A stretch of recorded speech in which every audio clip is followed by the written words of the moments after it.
Thank you so much. And I appreciate your time and your dedication to what you're doing here, Jasmine. Thank you, Justin, for being such a great role model and support for Jasmine. You can do the same. You can do the same, Jasmine. You're just as powerful. You know, you speak highly of me. You can do whatever you set your mind to. Wow. Thank you. All right. You want to grab a tissue, Jazz?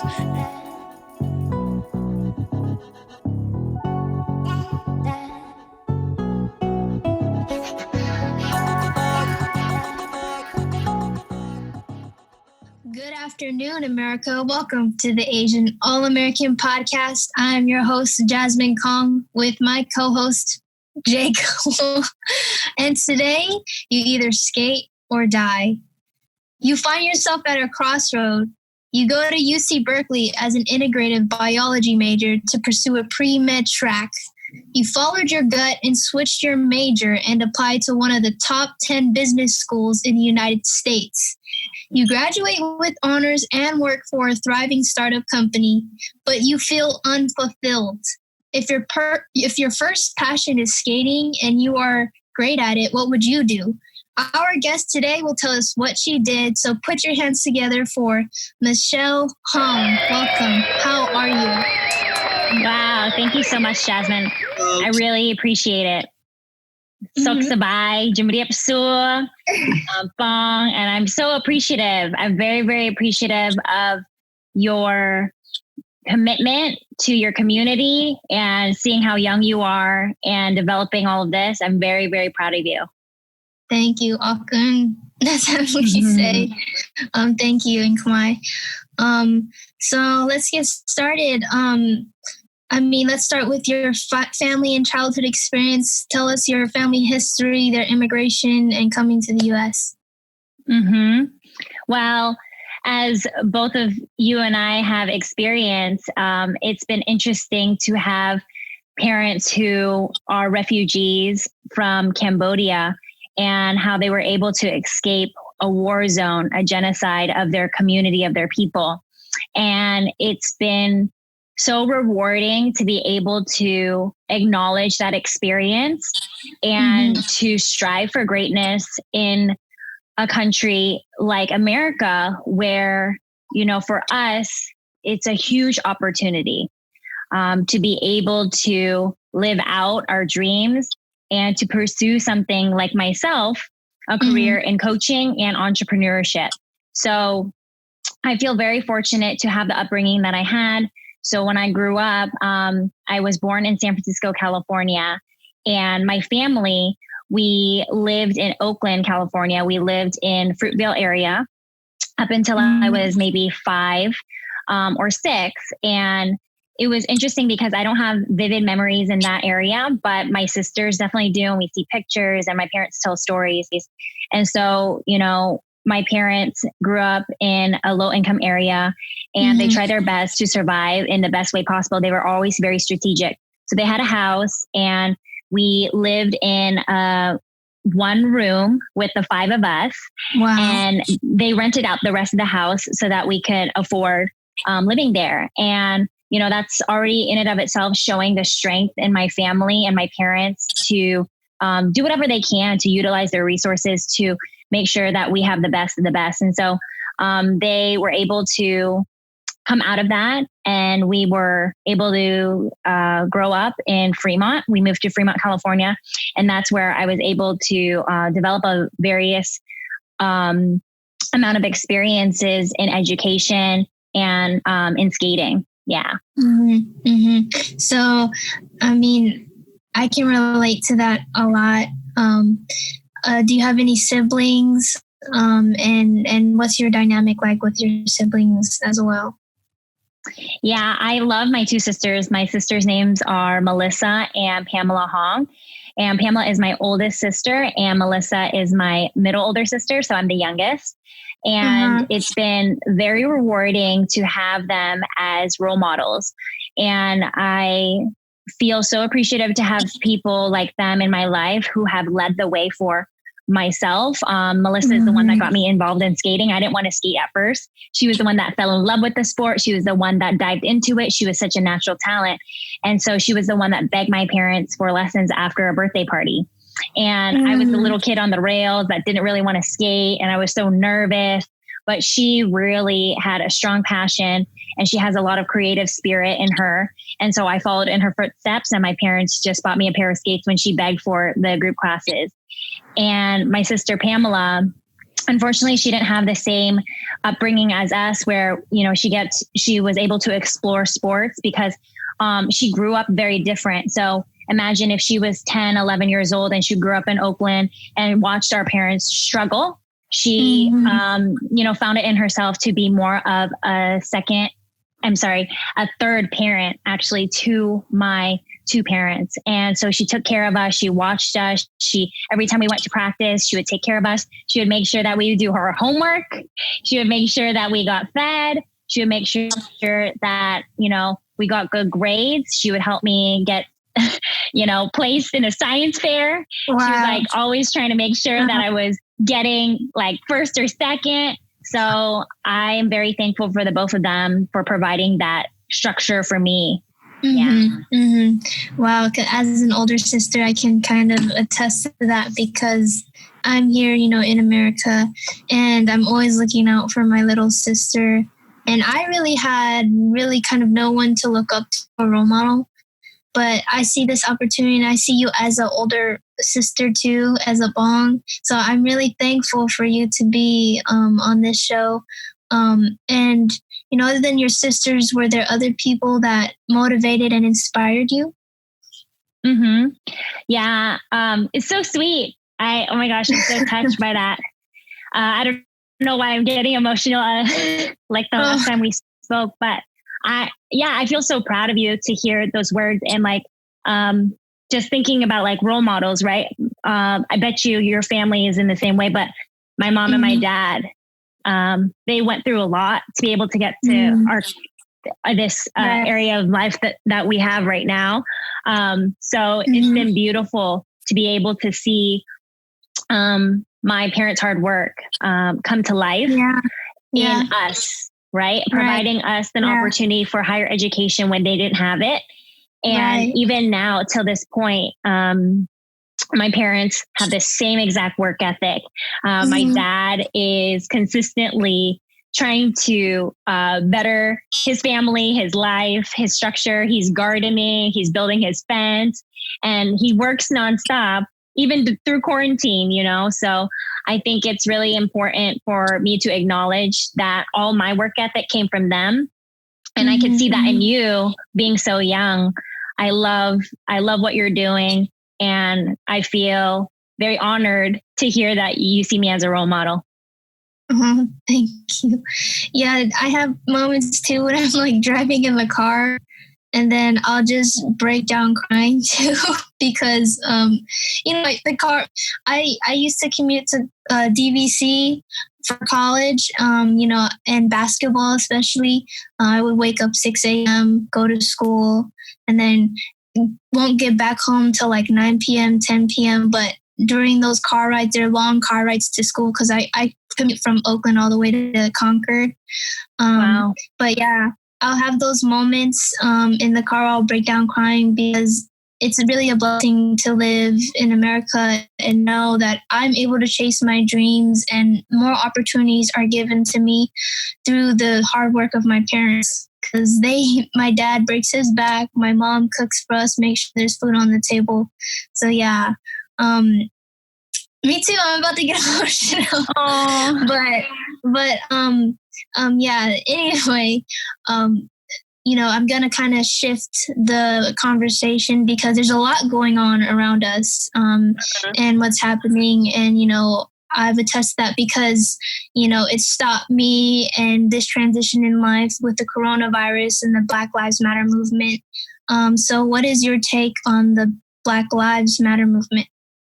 Yeah, well, I think it's really important to acknowledge everything that's going on in our country right now, because we are very thankful to be here. But at the same time, there's a lot of disruption and a lot of inequity that we are witnessing on an everyday basis now, especially with social media. And so it's really important to stick together and to help out the other underprivileged and underrepresented groups, right? And what I mean by underrepresented groups are the groups that are not having access to the same opportunities, regardless of socioeconomic status, because there are some people who are in higher socioeconomic statuses, but because of the color of their skin, they're not provided the same opportunities. And that's still prevalent today in 2020. And that is heartbreaking. And so as a community, I think it's very important for us to acknowledge that and to do whatever we can to ensure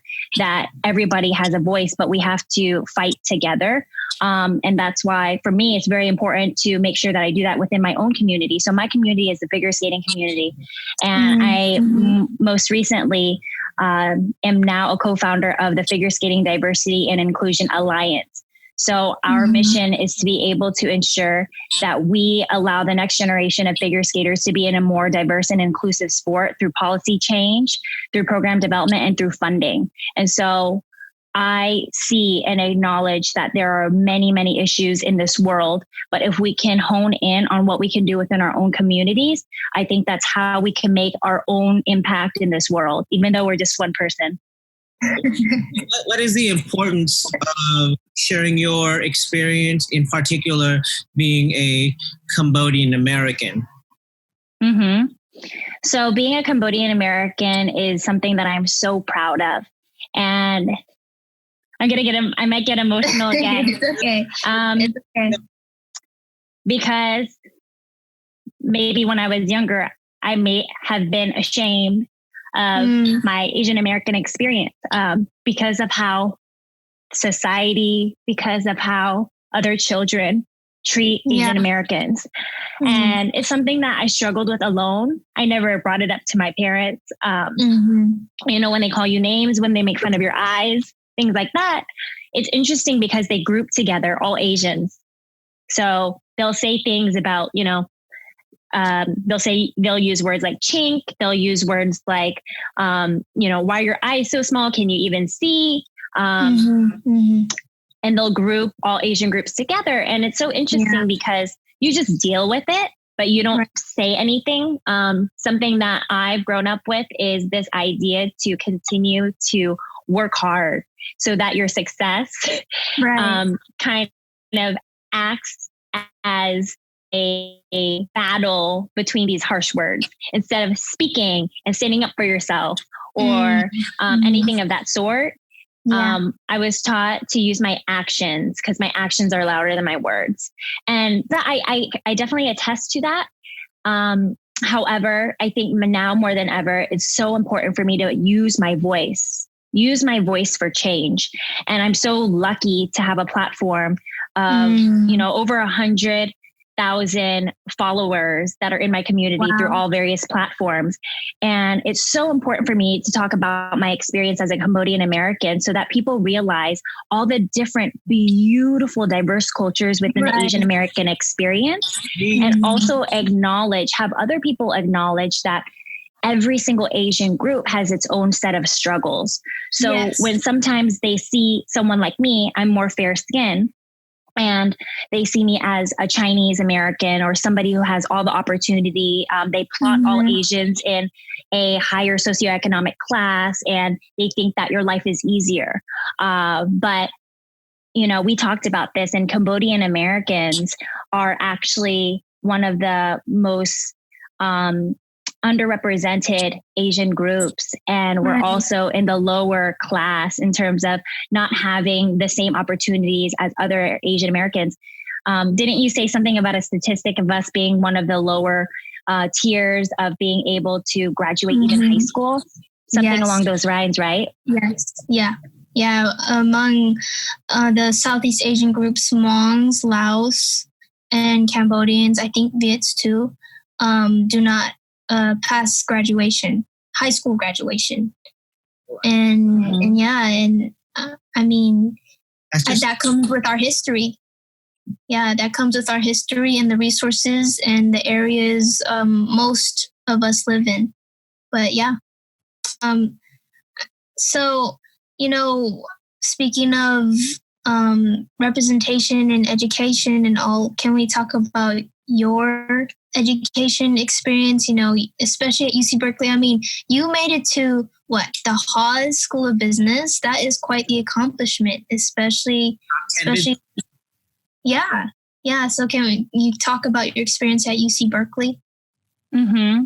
Yes, definitely. And then I can start out by actually talking about my high school experience and, utilizing that information that we had about Cambodian Americans not necessarily being able to graduate from high school statistically, right? And so it was so important for my parents to instill that academic background in us and try to find our own ways and resources to be able to accomplish that. And so what allowed me to have these opportunities, honestly, was my parents' shift to change school districts in Fremont. So I was able to have a good structured academic experience in my youth. And then in addition to that, my sister Pamela was such a huge advocate for higher education. And she saved every single math paper, note, thinking that, my sister and I were going to have the same teachers as her. She really thought about how she was going to help us gain more opportunities and access by her paving the way.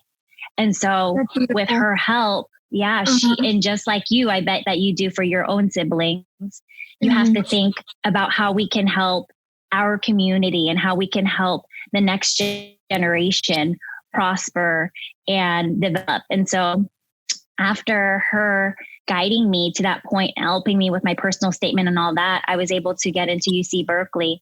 And, I had this idea of becoming a pre-med major ever since I was younger at 12 years old, because in the Asian community, you want to be a doctor or a lawyer to be successful.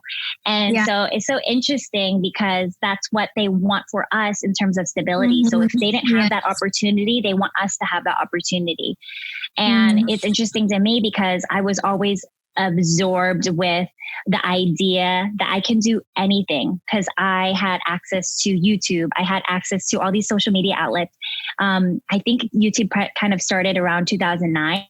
So I was engulfed in the idea that, wow, these people are honestly onto something. There's this woman named Cassie Ho and Michelle Fan who are huge YouTube moguls. And what they did was they took a passion of theirs and they flipped it and made it their livelihood. And so when I was growing up in college, I saw that.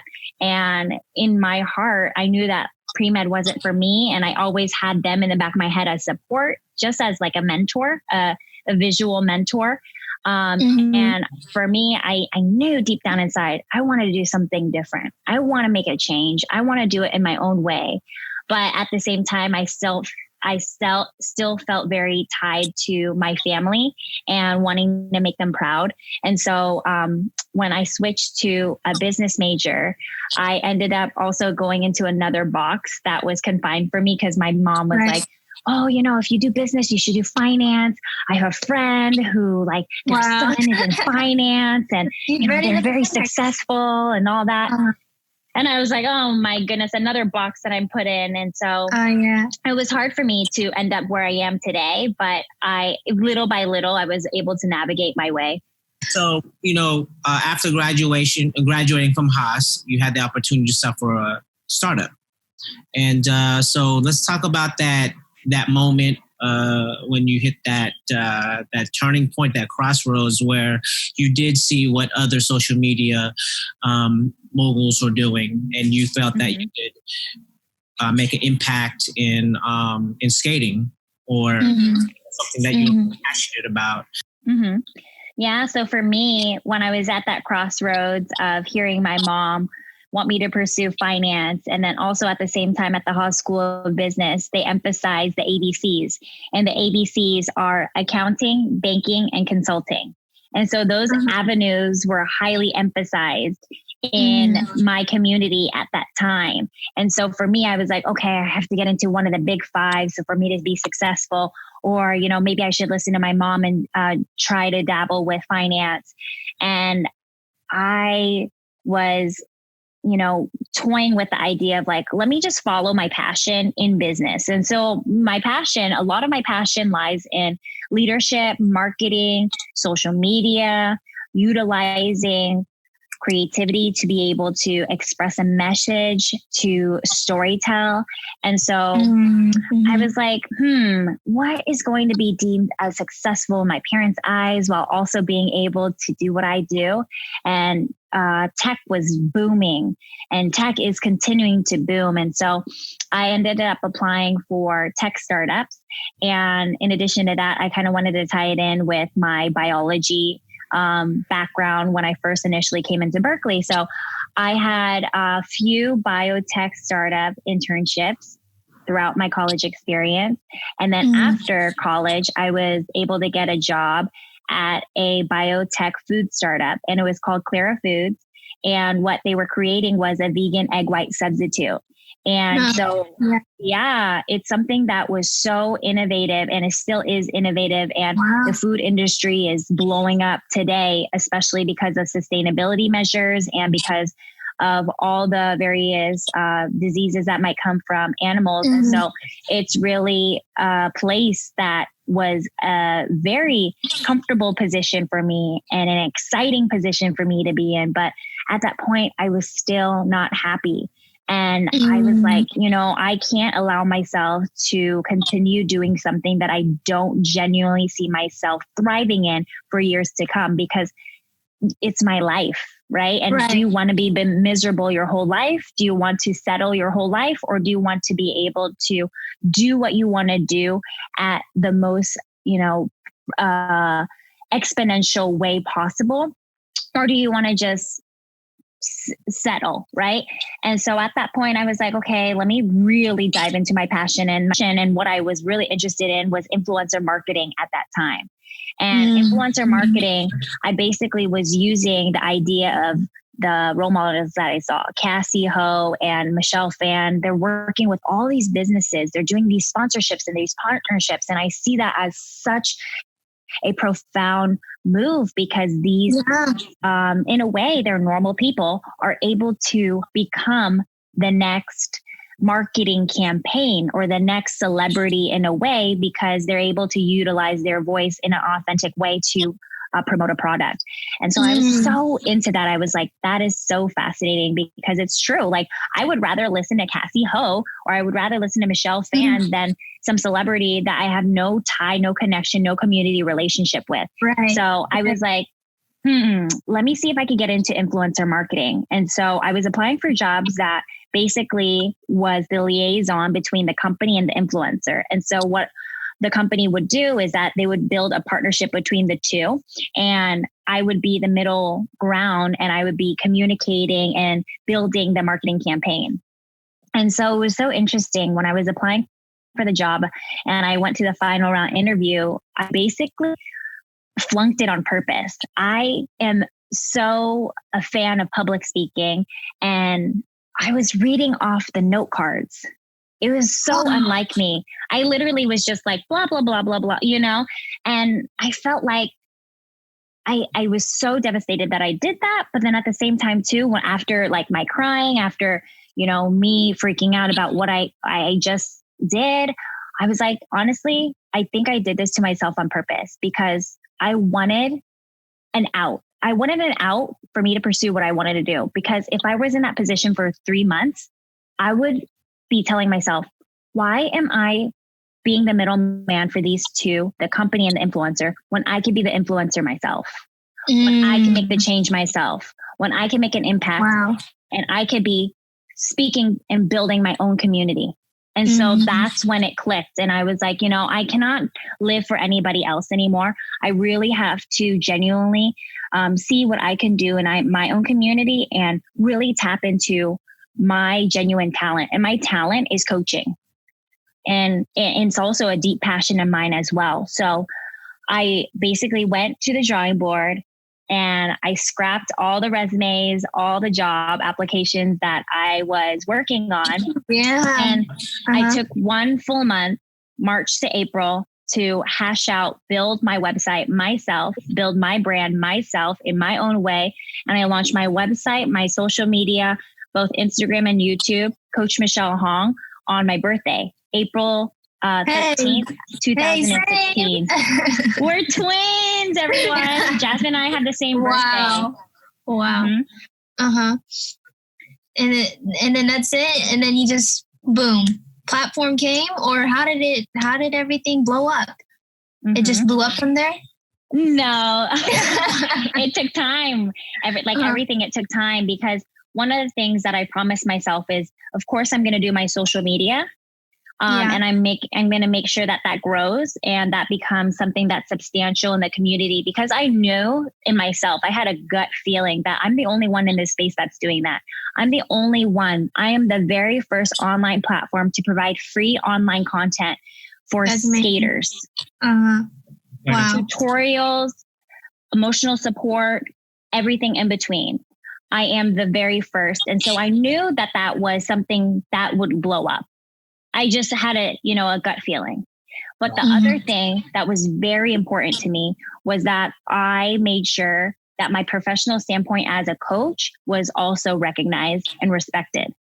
Because at that time I was very young, and coming in as, a 22, 23-year-old coach, a lot of people in the industry do not take you seriously because they take, into account years of experience. They want the top credentials. They want you to have gone to the Olympics or taken somebody to the Olympics or whatnot. And I didn't have that, but that stopped me, because I know my potential, and I know that my work ethic and what I can provide my skaters is far more vast than any other certificate. Yeah. So I just kept building my professional side alongside my social media brand, and I developed that in conjunction. And I never lost sight of my vision. And my vision and my mission is to make sure that the next generation of skaters feels like they belong. And also, I want to provide access to people all across the world to know what skating is like, because we do have people in Cambodia who want to skate. Wow. I'm going to actually be on a Zoom call this Saturday with a group of Cambodian figure skaters. Wow. From Cambodia? So cool. From Cambodia. Wow. They represent the Cambodian national team. And so one of the figure skating coaches who works in Texas right now, he invited me so that I could be part of their Zoom conference and meet them all. Amazing. That's exciting. That's really exciting. All right. So, Justin gets on me with this one, but when we talk about the American dream, everyone thinks it's work hard, put your head down, get to where you need to be. Especially in the Asian community, it's be a nurse or go into the medical field or buy a house for your family, give back to them. I mean, I feel like it's very different for our generation and the ones coming, and especially because we live in such a diverse country. How would you redefine the American dream for, people and Asian Americans and just in general for people? And moving forward. Yeah, for me, I definitely still want to respect my elders, and I want to respect that cultural experience that define my parents' ideas of success. And that's why I constantly toy with compromise. Yes. But at one point I have to split from that so then I can find my avenue to success myself, and then I could tie it all back in together. So for me to redefine the Asian American experience and what it means to be successful really has to do with, are you able to provide for yourself? And are you able to live out your dreams in the sense that, like, are you happy on a day-to-day basis? Do you love what you do? And so if you can do those two things, in my book, you are so successful, right? And so that stability, that standpoint where I said, can you provide for yourself? You're already helping your parents feel at ease when you can provide for yourself. And then the second point to it is what you're doing on an everyday basis, fulfilling you. Because that's something that is really hard to come by, because a lot of people can provide for themselves, especially with, the access to higher education. that we have here in America, and the ability to reach out for all these different types of resources on Google, right? The internet is so powerful. And so for me, I know that those two things, it may be hard to come by because you have to have a really good support system. You have to really have great mentors like Justin is to you. And it's really difficult if you don't try. And so you definitely have to try. I encourage the next generation of Asian Americans to do the research like you are doing, Jasmine, and to go out there and find people that you really connect with and are able to be inspired by. Because that's one of the biggest things for me. If I don't have a mentor or somebody to look up to, then I get stunted. I really do. Yeah. And I see myself trying to find mentors in all the various avenues that I'm passionate about. Yeah. And so if you hear me speaking, I'm not just passionate about skating. Actually, a big majority of what I was speaking about wasn't really about skating. I have academic endeavors. I have entrepreneurial endeavors. I have marketing endeavors. I have endeavors beyond the sport, but that's just one avenue that I'm passionate about. And so another idea for me to express to the next generation of Asian Americans is to really tap into all the various things that you're really good at and see how you can find an overlapping value. If you have a value, if you have a mission statement for your life, I think that's where you can end in that fulfillment spot. And guess what? When you're there, the money will come. The ability to provide for your family and give back, because that's what I still intend to do. That is honestly one of the biggest takeaways from my whole entire experience. Not to dismiss the older generation idea of success, but to find a way to make both happen, but put yourself first. So that's my 2 cents. Wow. Justin, you got anything you want to add on? You know, speaking of, because you are a teacher, a coach, and you teach and coach kids in skating. So what is do you use the same principles that you spoke of to the kids that you are coaching it? Yes, I have very deep-rooted values in my own life that I help transition and transfer to my skaters. Because for me, what's really important, I also have my own academy with my co-coach, Billy Kerr. And so we developed the Beyond Skating Academy, which is specific to our skaters. And our 3 pillars are people, passion, and purpose. And so the most important thing about these athletes is that they are good people first. If you have a good heart, if you have good character, if you're disciplined, if you're determined, if you learn all these life skills, you will be that much better at what you're doing in your sport. And the purpose, right, is really important because you have to have an intention behind every action that you do. And for the passion has to be there because no parent in their wildest dreams, no matter how hard you push, the kid won't go if you don't have the passion. And which I see in you as an athlete. I love watching your basketball videos. Oh, thank you. Okay. That was all really good. That was really good. I wish you were my coach. I wish you were a basketball coach. Anyway, I'm going to close this out with this question. If you can advise someone that is at a crossroad in their life and they are neck deep in their situation, what encouraging words can you share from your personal experience? That's a really good question. I'm just going to think back to whenever I was in a tough position and I would have wanted someone to tell me that it's going to be okay and that this moment in your life is actually meant to be. Because when I look back at the lowest points in my life, there are certain things that I didn't get to express because it's so funny how when those negative times pass, they tend to fade away. But now that I'm recalling those negative times, I want to address mental health in the Asian community. I was highly depressed at one point. I did not know, what my next move was.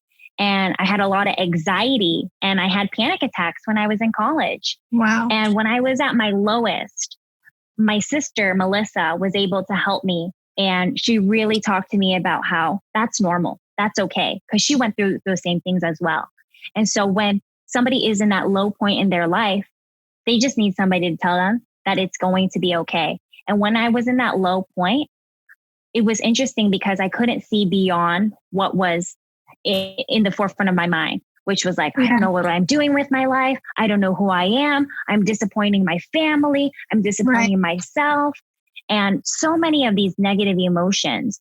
But little by little, I was able to overcome that because you kind of have to fake it till you make it. So when I was in, a deep position, I had to surround myself with positive people. I had to put all my energy into becoming the president of the Cal Figure Skating Club. And I had to pour myself into my work with my students. So I started coaching at 16 and I was still coaching when I was in UC Berkeley. So the thing that people don't recognize is that your previous experiences are going to help shape your future.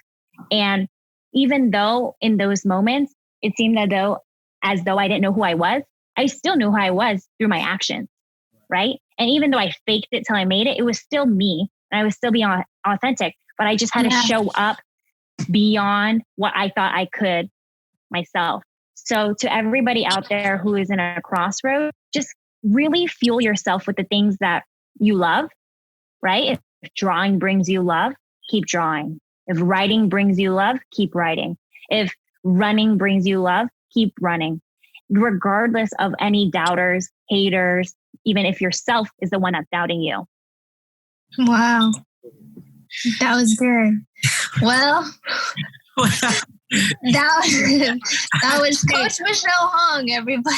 That's up with the Tony Robbins stuff. You know what I'm saying? Hey, Tony Robbins, you better watch your back. You know what I'm saying? Coach Michelle's coming. Anyways, okay. But before Jasmine says goodbye and ends this episode, can I get a bonus question? I'm a big fan of skating. Well, I was, and Chrissy Yamaguchi and Michelle Kwan was like somebody my mother would just put everything aside. The Olympics come, the Winter Olympics, she just at that time. Are those skaters like, did you look up to those girls, or were they a little bit before your time or a little bit after? How did that go in your timeline? Mm-hmm. Well, what's interesting is, yes, definitely I looked up to them, but it was hard because that's the thing about media. I think especially nowadays, you only see the people who are the best in the limelight. And so the Chris Yamaguchis, the Michelle Kwans, it was amazing that they were young Asian Americans that were at the top. But I also didn't feel that connected to them because it seemed as though they were so far out of my reach. Yeah.